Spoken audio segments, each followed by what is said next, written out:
बिस्मिल्लाहिर्रहमानिर्रहीम। अस्सलामु अलैकुम। Welcome to our channel cook. आज हम बना रहे हैं एवोकाडो मैंगो सैलेड। और उसके लिए आम को क्यूब्स में काटकर बॉल में डालेंगे।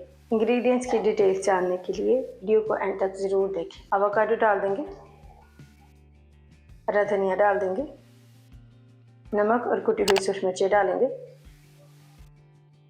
जैतून का तेल डाल देंगे,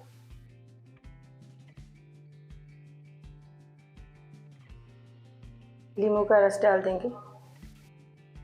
सब चीज़ों को मिक्स कर लेंगे। इंग्रेडिएंट्स की डिटेल्स जानने के लिए वीडियो को एंड तक ज़रूर देखें। अल्हम्दुलिल्लाह मज़ेदार एवोकाडो मैंगो सैलेड तैयार है। आपको ये रेसिपी कैसी लगी कमेंट्स में ज़रूर बताइएगा। और आइए इंग्रेडिएंट्स की डिटेल्स देख लेते हैं।